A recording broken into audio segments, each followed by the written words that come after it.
Assalamu alaikum and a very good morning to all of you. Hope you will be doing good as we have done the 4 steps of scientific method. Now we are going to start our 5th step on page number 16.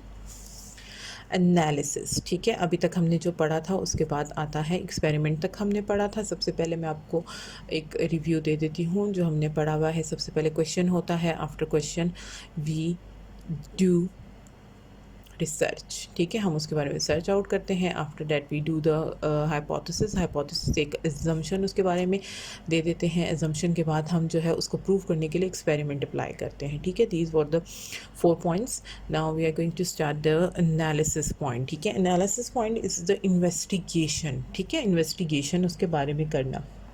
when all the data is recorded carefully, फिर उसके बाद उसको analyse करना, यानी उसको और detail में examine करना कि क्या हमने जो सारा एक्सपेरिमेंट किया था वो ठीक था, हमारा आइडिया ठीक था, हमारी हाइपोथेसिस जो हमने लगाई थी वो सब कुछ ठीक जा रही थी कि नहीं। ठीक है, इंटायर टेस्ट जो है वो इस एनालिसिस पे डिपेंड करता है। अब वो हम लगा लेते हैं, उसके बाद क्या होता है कि ये कंक्लूजन को लीड करता है। क्लियर? एनालिसिस में क्या है, जस्ट इन्वेस्टिगेशन है। The conclusion, the last point, conclusion क्या होती है कि हम एंड तक आ जाते हैं, उसकी रिजल्ट पे तक आ जाते हैं। अब यहाँ पे हमें पता चल जाता है कि हमारा हाइपोथेसिस जो था वो या तो राइट था या तो रॉन्ग था। ज़्यादातर ये होता है कि ट्रू ही होते हैं, लेकिन ज़रूरी नहीं है कि हमेशा आपके पास ट्रू ही आंसर आए। हो सकता है कि आपका हाइपोथेसिस फॉल्स भी हो जाए, यानी आपने जो अंदाज़ा लगाया था वो गलत भी हो सकता है। ठीक है ना। थ्योरी, अब थ्योरी क्या है, इसमें ये बता रहे हैं कि हर जो एक्सपेरिमेंट हम अप्लाई करते हैं वो ज़्यादातर थ्योरीज बन जाती है। जैसे बड़े बड़े साइंटिस्ट हैं उनकी थ्योरीज मौजूद हैं, आपने नाम सुना होगा थ्योरी का।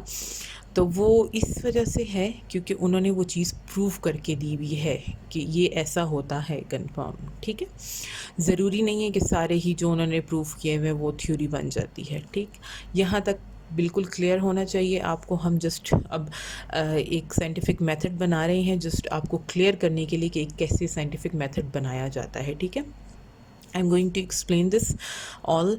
जल्दी से मैं आपको इसको क्लियर कर देती हूँ, क्योंकि इसमें पहले ऑब्जर्व्ड, देन क्वेश्चन, क्वेश्चन के बाद क्या हो गया, hypothesis, experiment, and after experiment you have the result. ठीक है, देन कंक्लूजन।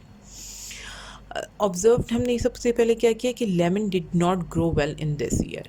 इस साल में लेमन्स जो थे वो अच्छे ग्रो नहीं हुए। क्वेश्चन हमारा क्या हुआ कि क्यों लेमन अच्छे नहीं हुए थे। तो हाइपोथेसिस हमने क्या लगाया कि हो सकता है कि इस साल बारिश कम हुई हो। ठीक है, ये हमारा अंदाज़ा लग गया। अब हमने एक्सपेरिमेंट परफॉर्म किया। एक्सपेरिमेंट क्या है कि हमने 2 लेमन लगाए। एक लेमन जो है वो प्रॉपरली हमने दोनों लेमन को लगाया। ठीक है, और दोनों लेमन को प्रॉपरली सनलाइट मिल रही थी। तो हमारे रिज़ल्ट में हमने क्या देखा है कि एक लेमन को हम 2 कप वाटर दे रहे थे और एक लेमन को 1 कप दे रहे थे। तो जो 2 कप वाला था वो ज़्यादा बिगर अच्छे तरीके से बन रहा था, जो कि 1 कप वाला था वो थोड़ा स्लो ग्रो कर रहा था।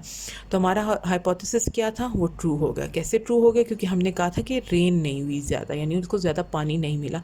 तो कंक्लूजन क्या हो गई हमारी कि ये कंक्लूजन बिल्कुल ठीक थी कि उसको पानी ज़्यादा नहीं मिला। ठीक है, बहुत शॉर्ट सा लेसन था आपका और साइंटिफिक मेथड्स के बारे में था सारा, और आई थिंक आपको बहुत इजीली क्लियर हो गया होगा। और in the next video we are going to start our question answers, और फिर मैं आपको होमवर्क वगैरह भी दूंगी। अच्छा, अब ये था कि फ़र्स्ट चैप्टर में हमने कोई डायग्राम ड्रॉ नहीं की, क्योंकि ऐसा जिसमें कोई डायग्राम प्रॉपरली मौजूद नहीं थी। तो इस यूनिट का हमने क्या करना है, हमने सिर्फ जस्ट ये वाला पोर्शन जो है ये एज अ डायग्राम हम ड्रॉ करेंगे। ये मैं आपको होमवर्क में दूंगी। ठीक है, ये आपके होमवर्क में होगा। और फिर आपको पता है कि इसका मैं आपको लेसन आउटलाइन रेडी करके and question answers then I will show it to you. और please kindly I am going to tell you one thing, that do need work and please do not use any other pen. Use only blue pen and blue marker. ठीक है, please kindly black मत use कीजिए, only blue marker और blue pen से काम करना है। Margin line, ending line should be proper. और जो डेट मैं राइट करती हूँ, मैंने पिक्चर में बहुत क्लियर दिखाया होता है आपको, काइंडली उसी तरह ही राइट कीजिएगा। ठीक है, thank you so much for watching.